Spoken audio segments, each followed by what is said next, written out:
नमस्कार, मैं हूँ प्रिया। आप सभी का मेरे यूट्यूब चैनल ज्ञान क्लस में हार्दिक स्वागत है। तो फ्रेंड्स, कैसे हैं आप लोग, यह बताने के लिए कमेंट सेक्शन में जय भोलेनाथ जरूर लिखें। फ्रेंड्स, आज हम इस वीडियो के माध्यम से आपको बताएंगे कि वर्ष 2020 में हरितालिका तीज का त्यौहार कब मनाया जाएगा और पूजा का शुभ मुहूर्त क्या है, पूजा विधि क्या है और शास्त्रों में हरितालिका तीज का महत्व क्या है। इन सब के बारे में मैं आपको विस्तार पूर्वक बताऊंगी। लेकिन वीडियो को स्टार्ट करने से पहले आप सभी से मेरा रिक्वेस्ट है कि अगर आप अभी तक हमारे चैनल को सब्सक्राइब नहीं किए हैं तो प्लीज़ फ्रेंड्स चैनल को सब्सक्राइब कर दीजिए। और हाँ फ्रेंड्स, बेल आइकन प्रेस करना मत भूलिएगा। तो चलिए फ्रेंड स्टार्ट करते हैं। तो फ्रेंड्स, आपकी जानकारी के लिए बता दें कि तीज व्रत हिंदू धर्म में मनाई जाने वाली प्रमुख त्यौहार है। तीज व्रत का त्यौहार मुख्यतः 3 रूपों में मनाया जाता है और वो है हरियाली तीज, कजरी तीज और हरितालिका तीज। वैसे तो ये तीनों तीज व्रत अपना अपना एक अलग ही महत्व रखती हैं, लेकिन हरितालिका तीज व्रत का विशेष महत्व है। सबसे महत्वपूर्ण बात यह है कि यह तीनों तीज व्रत भगवान भोलेनाथ व माता पार्वती से सौभाग्य का वरदान मांगने और अविवाहितों के लिए सुयोग्य वर प्राप्ति के लिए की जाती है। वैसे तो इन तीनों तीज व्रत को पूरे भारत में मनाया जाता है, लेकिन विशेष रूप से यह उत्तर प्रदेश, मध्य प्रदेश, झारखंड, राजस्थान और बिहार के क्षेत्रों में बड़ी श्रद्धा और हर्षोल्लास के साथ मनाया जाता है। फ्रेंड, सबसे पहले हरियाली तीज आता है। इस साल 2020 में हरियाली तीज व्रत 23 जुलाई दिन शुक्रवार को पड़ रहा है। इस दिन पंचांग के अनुसार कई शुभ योग का निर्माण हो रहा है, जिस कारण इस त्योहार का महत्व बढ़ जाता है। फ्रेंड्स, हरियाली तीज को श्रावणी तीज भी कहते हैं। हरियाली तीज सावन माह का प्रमुख त्यौहार है। जब हरियाली तीज का त्यौहार आता है तब सभी जगह हरियाली ही हरियाली दिखाई देती है। हरियाली तीज पर सुहागन स्त्रियां अपनी पति की लंबी आयु और शीघ्र समृद्धि के लिए व्रत रखती हैं और वहीं कुंवारी कन्याएं मनचाहा वर प्राप्ति के लिए इस व्रत को करती हैं। और हरियाली तीज पर व्रत करने वाले भगवान शिव व माता पार्वती की स्तुति करते हैं और पूरी विधि विधान से पूजा अर्चना करते हैं।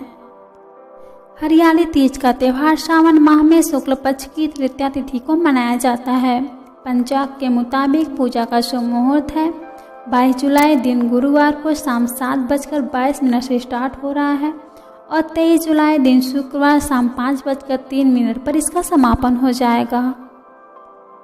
फ्रेंड्स, ये रहा हरियाली तीज। अब दूसरा आता है कजरी तीज। इस साल कजरी तीज 5 अगस्त दिन बुधवार को पड़ रहा है। कजरी तीज को साँधुड़ी तीज, कजली तीज और भादो तीज के नाम से भी जाना जाता है। कजरी तीज महिलाओं का त्यौहार है। कजरी तीज व्रत को विवाहित महिलाएं अखंड सौभाग्यवती रहने के लिए करती हैं और वहीं कुंवारी कन्याएं मनपसंद वर प्राप्त करने के लिए करती हैं।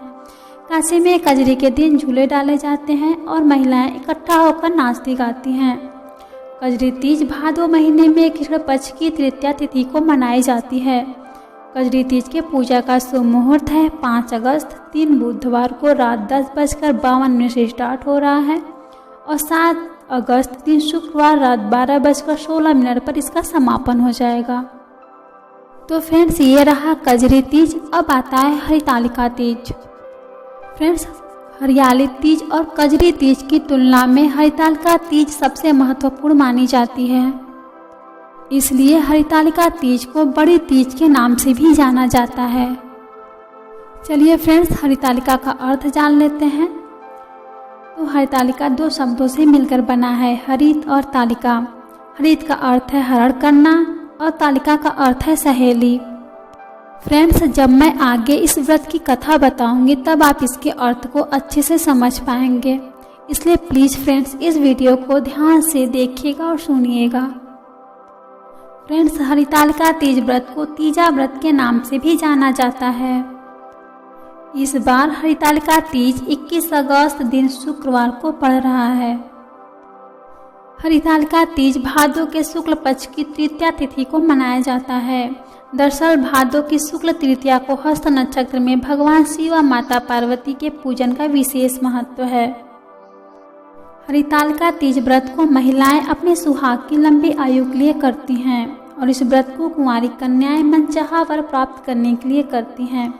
हरितालिका तीज व्रत पति की लंबी आयु एवं सौभाग्य वृद्धि के साथ साथ अनेकों प्रकार के शुभ फल प्रदान करने वाला होता है।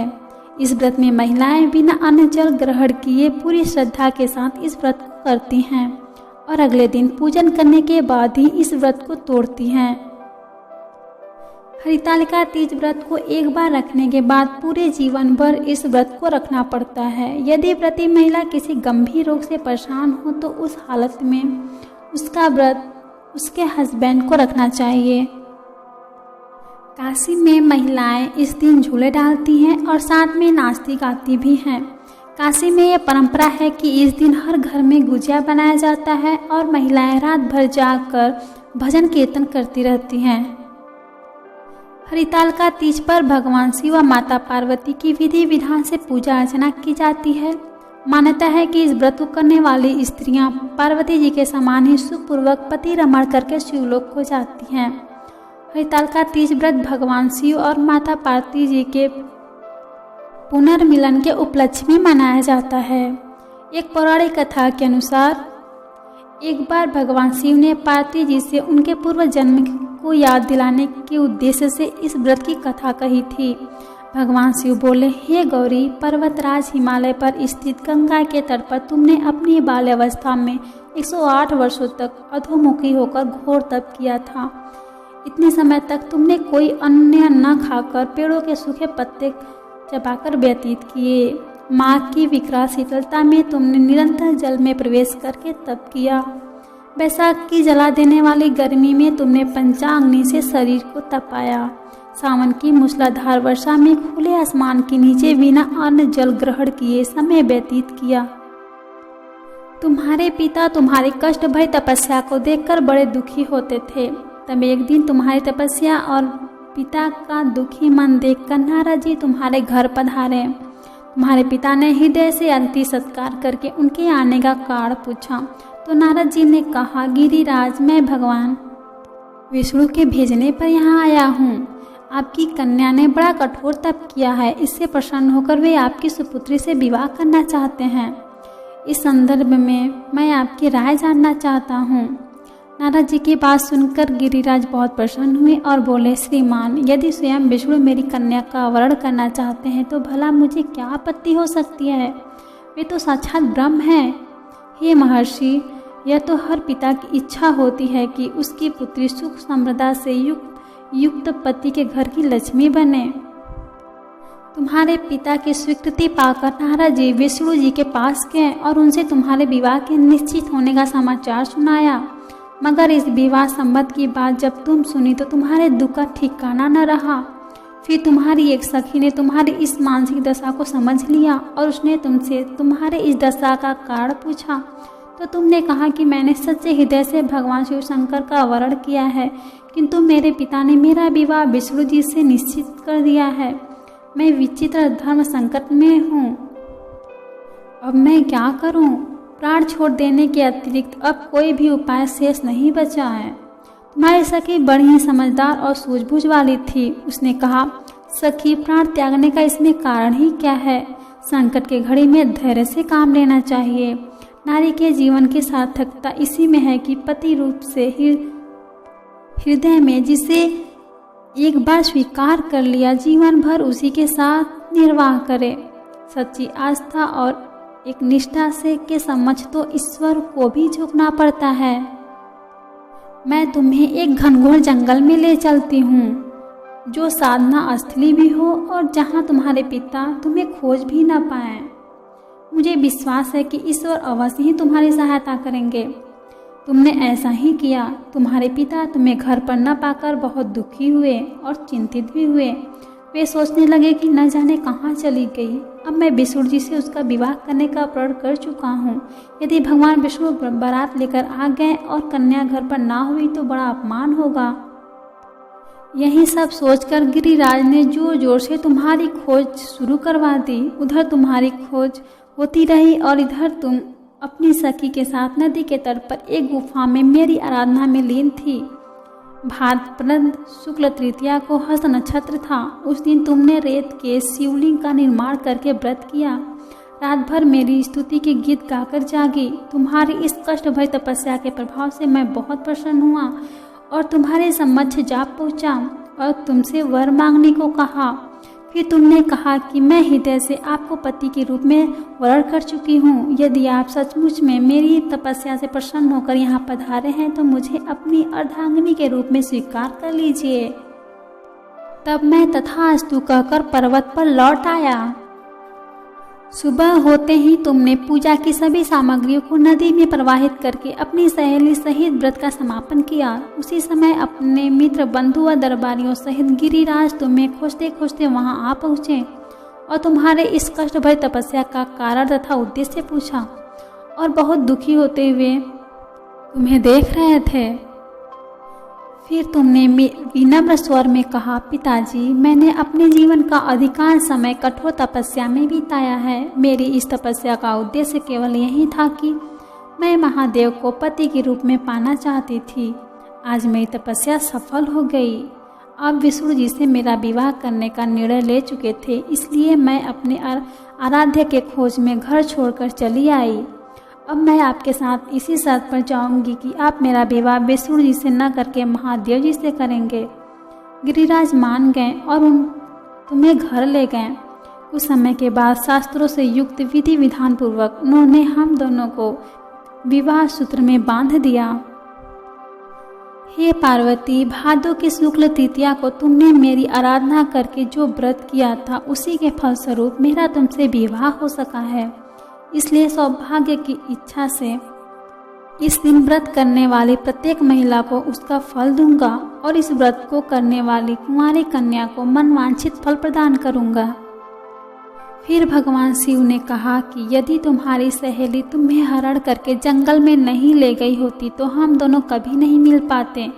इसलिए यह व्रत हरितालिका तीज व्रत के नाम से जाना जाएगा। फ्रेंड्स, तभी से यह प्रचलित है कि इस दिन महिलाएं शंकर भगवान और माता पार्वती जी की पूजा करती हैं और मनवांछित फल पाने के लिए इस कठोर व्रत को करती हैं। तो फ्रेंड्स, ये रही हरितालिका तीज व्रत कथा। तो चलिए फ्रेंड्स, अब हरितालिका तीज व्रत पूजा विधि जान लेते हैं।